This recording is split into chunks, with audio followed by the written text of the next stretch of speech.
नाज़रीन, आसमानी बिजली क्या है और ये कैसे इतनी ख़तरनाक हो जाती है? कभी आपने इसका मुशाहिदा किया? आसमानी बिजली गिरने से कैसे अपने आप को महफूज रखा जा सकता है?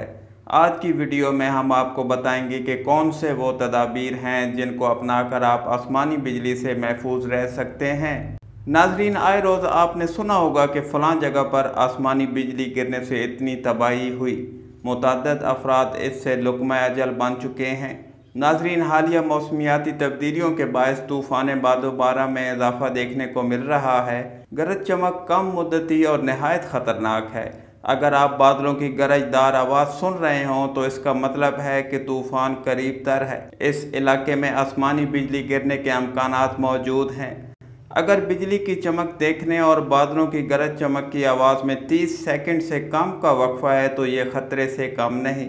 अगर पहले से तूफ़ान की पेशगोई की गई है तो खुले आसमान तले जाने से गुरेज करना बहुत ज़रूरी है। अगर तूफ़ान आ रहा हो तो किसी इमारत में चले जाएं या गाड़ी में बैठकर गाड़ी के शीशे चढ़ा लें। लोहे के पाइपों और फ़ोन की लाइनों के ज़रिए भी बिजली गुजर सकती है, इसलिए सिर्फ नहायत इमरजेंसी कॉल्स के लिए अपने फ़ोन को इस्तेमाल करें। गरज चमक के दौरान नहाने और बर्तन धोने से भी परहेज़ करें, क्योंकि अगर मकान पर आसमानी बिजली गिरेगी तो बिजली का झटका लोहे के पाइपों के ज़रिए भी अंदर बिजली पैदा कर सकता है।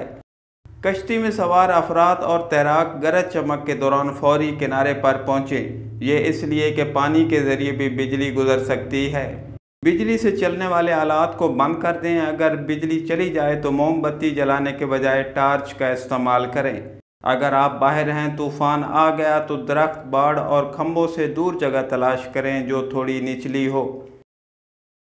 अगर आपको झटका महसूस होता है और आपके सर और जिस्म के बाल खड़े हो जाएं, तो इसका मतलब है कि आसमानी बिजली गिरने वाली है।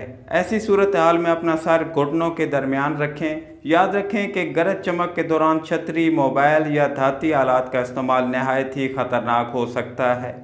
अगर खुदा न खास्ता किसी पर बिजली गिर जाए तो फौरी तौर पर एम्बुलेंस को फ़ोन करें, क्योंकि ऐसी सूरत हाल में मुतासरा शख्स को फौरी तिब्बी इमदाद की ज़रूरत होगी। ऐसे शख्स को आप हाथ लगा सकते हैं। इस शख्स की नब्ज़ चेक करें और देखें कि सांस आ रहा है कि नहीं। अगर सांस आ रहा है तो चेक करें कि जिस्म के किसी हिस्से पर ज़ख्म तो नहीं बन चुके। पुकारतलगंग नाजरीन को ये भी बताते चलें कि जिस शख्स पर आसमानी बिजली गिर जाए तो उसके जिस्म पर 2 जगह जलने के निशानात बन जाएंगे। एक वहाँ जहाँ पर बिजली गिरी हो और दूसरा वहाँ जहाँ से बिजली जिस्म से बाहर निकली हो, और ये आम तौर पर पाँव होते हैं। नाजरीन, ये भी याद रखें कि आसमानी बिजली एक जगह पर दूसरी बार भी गिर सकती है। ये कहना बिल्कुल गलत है कि आसमानी बिजली एक जगह 2 बार नहीं गिरती। नाज़रीन, अपना और अपने बच्चों और माल मवेशियों का ख़ास ख्याल रखें। गरज चमक के तूफ़ान शुरू होने के फ़ौरन बाद कम अज़ कम आधे घंटे तक बाहर निकलने से गुरेज़ की जाए। नाज़रीन, उम्मीद करते हैं हमारी फराहम की गई मालूमात आपके लिए मुफीद साबित होंगी और इसे दूसरों तक ज़रूर फैलाएँ। हमारी वीडियो को अपने दोस्तों के साथ ज़रूर शेयर करें और अपने कमेंट्स में अपने इलाके का नाम ज़रूर लिखें कि ये वीडियो आप कहाँ से देख रहे हैं। मोअज़्ज़िज़ नाज़रीन, अपना बहुत सारा ख्याल रखें। बहुत जल्द मिलते हैं एक नई वीडियो के साथ।